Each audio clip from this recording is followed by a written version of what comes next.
अस्सलाम वालेकुम एवरीवन, आपका भाई अब्दुर्रहमान फ्रॉम फॉरेस्ट बाजार। आज का जो प्रोडक्ट है वो HP फोलियो का होने वाला है।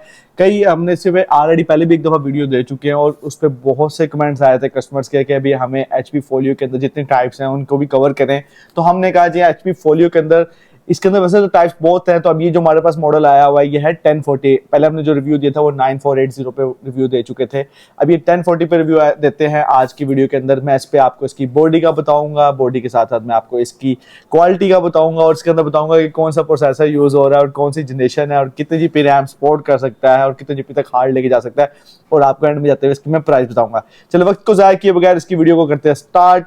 जनाब हम सबसे पहले इसकी बॉडी की बात करेंगे तो इसकी जो बॉडी है ना वो आपको सारी की सारी मेटल बॉडी के अंदर देखने को मिलती है, ऊपर और नीचे से, अप एंड डाउन दोनों साइडों से। तो हम सबसे पहले देखेंगे कि ये इसका जो कलर है वो कौन सा आता है। ये सिल्वर शेड के अंदर आता है, लेकिन सिल्वर और ग्रे का मिक्सचर किया होता है, तो ये सिल्वर ग्रे का शेड है। अब दरमियान में देखते हैं तो HP ने अपना लोगो दिया हुआ, लेकिन ये ओल्ड लोगो के अंदर आता है, न्यू लोगो के अंदर नहीं आता ये। और अब हम इसकी राइट साइड पे देखेंगे कि राइट साइड पे क्यों हमें देखने को मिलता है। सबसे पहले तो राइट साइड पे हमें ब्लू पिन का चार्जर का ऑप्शन का मिलता है, जो छोटी पिन वाला इसका ब्लू पिन चार्जर होता है उसका मिलता है। उसके बाद इसकी छोटी सी यहाँ पे लाइट का ऑप्शन मिलता है, जब आप चार्जर लगाएं ताकि लाइट जब ऑन ऑफ हो उसका पता लगता है। फिर एक मेमोरी कार्ड रीडर का ऑप्शन मिलता है, एक HDMI केबल का ऑप्शन मिलता है, एक USB पोर्ट 3.0 का ऑप्शन मिलता है और यहाँ पे आपको एक C केबल का भी ऑप्शन मिलता है। ये चार्जिंग के लिए नहीं है, ये आप मतलब C केबल टू आप अपना काम करना चाहें तो कोई भी आप डाटा वगैरह लेना चाहें तो उसका ऑप्शन मिलता है। यहाँ पे आपको एक सिम इंजेक्टर का ऑप्शन मिलता है, जिसके थ्रू आप अपना क्या नाम है, जैसे कि कई कंट्रीज के अंदर आप लोग डाटा वगैरह यूज करना चाहते हैं, मोबाइल डाटा वगैरह यूज करना चाहते हैं, तो ये उस पर्पस के लिए यहाँ बनाया जाता है। अब हम इसकी बात करेंगे इसकी लेफ्ट साइड पे। तो लेफ्ट साइड पे हमें देखने को क्या मिलता है। सबसे पहले तो आप यहाँ पे लॉक ऑप्शन का मिलेगा, फिर उसके बाद आपको ये मिलेगा हीट सिंक का ऑप्शन मिलता है। छोटा साइज दिया हुआ है हीट सिंक का, आई थिंक पीछे साइड पर दिया होगा, लेकिन अभी देख लेते हैं। तो यहाँ पे हीट सिंक का ऑप्शन है कि यहाँ से हीट रिलीज हो सके। उसके बाद यहाँ पे USB पोर्ट अगेन ऑप्शन मिलता है, मींस के लैपटॉप के अंदर 2 USB पोर्ट आ गई। उसके बाद यहाँ पे आपको ऑडियो जैक का ऑप्शन मिलता है 3.0 का।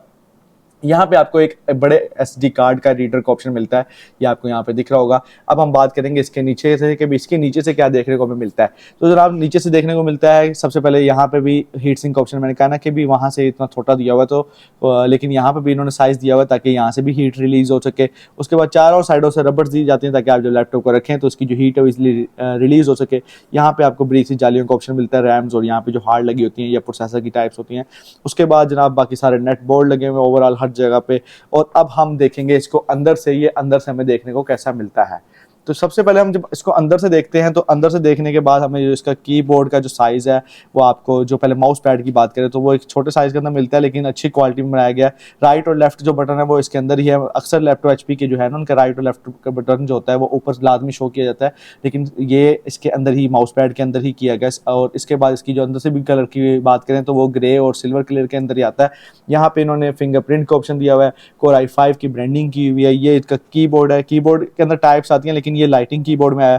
यहाँ पे इन्होंने पावर बटन का ऑप्शन दिया हुआ है और ये सारा इन्होंने स्पीकर और माइक जो इसके है वहाँ का ऑप्शन दिया हुआ है। उसके बाद ये है यहाँ पे जी आपको वॉल्यूम को ऑफ करना, म्यूट करना चाह रहे हैं उसका ऑप्शन दिया हुआ है। और यहाँ पे इंटरनेट को बंद करना चाह रहे हैं तो आप यहाँ से भी बंद कर सकते हैं। और LCD की बात करें तो 14 इंच के अंदर आती है। सामने कैमरा दिया हुआ है HP का, इन्होंने यहाँ पे ब्रांडिंग की हुई है और यहाँ पे एलीट बुक की ब्रांडिंग की हुई है।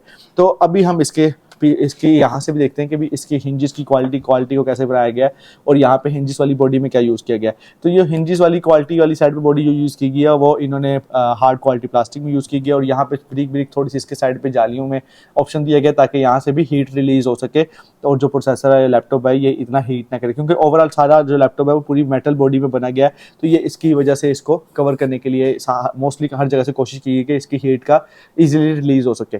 तो अब हम इसको ऑन करते हैं, ऑन करके देखते हैं कि ये ऑन करने के बाद इसका प्रोसेसर क्या है और रैम क्या है और बाकी चीज़ें क्या हैं। अच्छा जी, अब जब हम इसके प्रोसेसर की बात करते हैं तो प्रोसेसर में आपको मैं सबसे पहले बता दूं ये इंटेल Core i5 प्रोसेसर के अंदर आता है और जनरेशन में ये 6 जनरेशन होता है। तो जनरेशन में जो उसका प्रोसेसर यूज़ किया गया है वो 63300U का इसके अंदर प्रोसेसर यूज़ किया गया है और 2.40 गीगाहर्ट्ज़ और 2.50 गीगाहर्ट्ज़ यहाँ पे आपको फ्रंट पे शो कर रहा है। इसके अंदर 4 लॉजिकल प्रोसेसर में आता है। और हम इसकी बात करें ये कितनी है, इसके अंदर रैम कितनी लगी हुई है, इस टाइम करंटली कितनी लगी हुई है, तो ये 16 GB रैम DDR4 के साथ है। इसके अंदर DDR4 रैम सपोर्टेड होती है और इस टाइम 16 GB है, तो आप इसको 32 GB तक लेके जा सकते हैं। लेकिन आप इसके अंदर एक्सटेंड नहीं कर सकते, खुद ब खुद एक्सटेंड नहीं कर सकते। इसमें वर्जन आता है, ये इसके बोर्ड के अंदर बिल्ट इन रैम होती है, आप इसकी एक्सटेंडेबल रैम नहीं होती कि आप इसको इजीली निकाल लें और पुट कर दें, ऐसा कोई सीन नहीं होता इस मॉडल के अंदर। इसके बोर्ड के अंदर रैम लगी होती है, अगर रैम फारिग हो जाए तो लैपटॉप का बोर्ड है वो भी बिल्कुल डेड हो जाता है। तो अब हम इसके जो सिस्टम मैनेज पे जाते हैं और वहाँ पे जाके हम इसको दिखाते हैं आपको, इसका प्रोसेसर की टाइप दिखाते हैं, इसके ग्राफिक कार्ड का दिखाते हैं। तो जनाब अगर हम इसके अब सीपीयू की बात करें, सेंट्रल प्रोसेसिंग यूनिट की बात कर रहे हैं, जैसे मैंने आपको ऑलरेडी बता चुका हूँ कि इसके अंदर जो प्रोसेसर यूज हुआ है 6300 का हुआ है और 2.40 गीगाहर्ट्ज़ 4 लॉजिकल प्रोसेसर है। तो ये मैंने इसकी सिस्टम टास्क मैनेजर खोला हुआ है, उसमें मैं आपको इसकी बता रहा हूँ कि इसकी सिस्टम इन्फॉर्मेशन में बता रहा हूँ। इसकी स्पीड आपके सामने चल रही है इस टाइम, बेस स्पीड भी आपको शो कर रहा है 2.4 और कोर आपको शो कर रहा है 2 लॉजिकल प्रोसेसर आपको यहाँ पे शो कर रहा है, 4 लॉजिकल प्रोसेसर शो कर रहा है। उसके बाद इसके अंदर कैशे की बात करें तो 3 कैशे L3 कैशे तक शो कर रहा है ये आपको। और हम इसके अगर ग्राफिक कार्ड की बात करते हैं कि इसके अंदर ग्राफिक कार्ड लगा हुआ है नहीं लगा हुआ है, तो यार इसके अंदर जो ग्राफिक कार्ड अपना ग्राफिक प्रोसेसिंग यूनिट जो होता है उसके अंदर अगर हम बात करें तो यहाँ पे जो करंटली शो कर रहा है वो 7.9 GB मींस के 8 GB के करीब राउंड अबाउट शो कर रहा है। वैसे इसके अंदर जो लगा हुआ है इंटेल HD ग्राफिक्स है 520, इसका अपना ही ग्राफिक कार्ड लगा हुआ है, इसके अंदर कोई आप एक्सटर्नल डेडिकेटेड ग्राफिक कार्ड कोई भी नहीं है। अगर हम इसकी रैम की बात करें तो इस टाइम जो हमारे पास करंटली ये जो अवेलेबल है वो 16 GB रैम DDR4 के अंदर आता है और ये जो i5 6 जनरेशन होते हैं 6 जनरेशन के बाद 6 जनरेशन से लेकर DDR4 ही सपोर्ट हो रही होती है। तो इस टाइम ये 16 GB के अंदर है, इसके अंदर 3 वर्जन निकाले गए थे, 8 GB रैम, 32 GB और 16 GB। तो इस टाइम आपके पास 16 GB है क्योंकि इसके बोर्ड के अंदर बिल्ट इन रैम है, आपको इसको इजीली आप उसको एक्सटेंड नहीं कर सकते, आप इसके अंदर से कुछ निकाल नहीं सकते।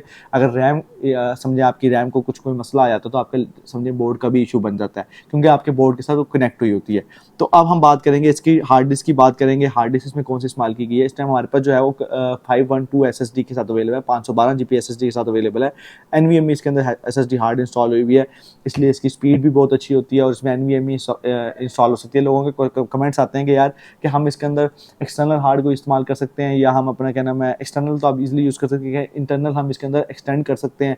मींस कि हम एक हार्ड 512 लगी हुई तो हम 1 TB की और लगा लें, 250 की लगा लें, तो ऐसा कोई ऑप्शन नहीं क्योंकि लैपटॉप की जो अगर बात करें वो बहुत ही ज़्यादा स्लिम है, लाइट वेट है।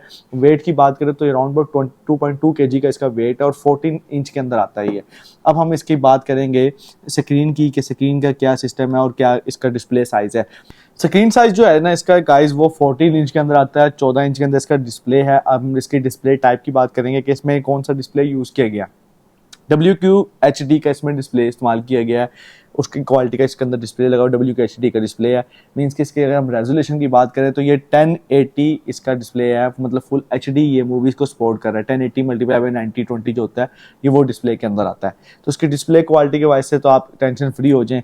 अब हम बात करेंगे कि ये किस पर्पज़ के लिए यूज़ हो सकता है या कौन ले सकते हैं, किन पर्पज़। यार देखें, एक अगर हम मशीन की बात करें, लैपटॉप की क्वालिटी की बात करें, वो मैंने आपको सारी ओवरऑल वैसे बताया, स्लिम एंड स्मार्ट है, मेटल बॉडी के अंदर है। जिन्होंने शशके शुशके मारने हैं, जिन्होंने शोआ मारनी है, ये उनके लिए तो वैसे बहुत प्यारी मशीन है।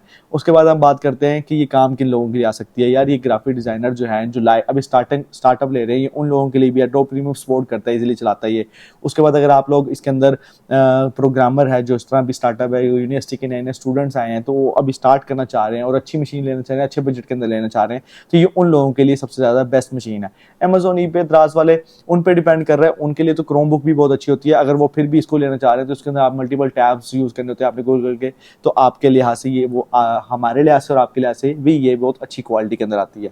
अब हम बात करेंगे जाने से पहले कि इसकी जो प्राइस की बात है, वो प्राइस की क्या डिमांड होनी चाहिए, पाकिस्तान में क्या डिमांड है, ओवरऑल कंट्रीज़ में क्या डिमांड है। प्राइस पाकिस्तान के अंदर देखे जाए तो ये मार्केट में आपको इस स्पेक्स के अंदर 16 GB रैम DDR4 के अंदर और 512 GB SSD के अंदर पाकिस्तान के अंदर आपको 60 अबव भी मिल रही होगी, मतलब 65 प्लस से लेके आपको राउंड अबाउट 70 के बीच में मिल रही होगी। हर बंदे की अपनी डिमांड होती है, जिसकी जितनी अच्छी इंपोर्ट होती है उसके साथ उसकी डिमांड होती है। बांग्लादेश, इंडिया और वेस्ट इंडीज़ हमारी ज़्यादातर जो व्यूवर्स हैं वो वहाँ के भी हैं, तो वो हमसे ज़्यादा क्वेश्चन करते हैं कि यार वहाँ पे क्या प्राइस होनी चाहिए। पाकिस्तान की करेंसी के हिसाब से आप वहाँ का अंदाज़ा लगा लें तो आपको वहाँ पे अंदाज़ा हो जाएगा कि राउंड वहाँ पे क्या प्राइस चल रही होगी। लेकिन यहाँ के मैंने आपको बता दिया, यहाँ पे आपको ये 55 से भी अबव मिल सकती है। स्पेक्स पे डिपेंड कर रहा है कि 8 GB रैम में या 16 GB रैम में। और मैंने आपको बता दिया कि इसके अंदर रैम जो आती है वो बिल्ट इन रैम आती है। अगर आप लोगों का कोई भी क्वेश्चन हो या आप लोग इसको बाय करना चाह रहे हो या कोई भी आपका कोई रिमेनिंग क्वेश्चन रहता हो तो आप लोग हमारी कस्टमर सपोर्ट से रब्ता कर सकते हैं। अदरवाइज हमारी वेबसाइट पे जाके ऑर्डर करना चाहें तो वेबसाइट पे ऑर्डर कर सकते हैं, बायो के अंदर आपको उसका लिंक मिल जाएगा। मिलते हैं अपना नेक्स्ट वीडियो में, अपना ख्याल रखें, अल्लाह हाफिज़।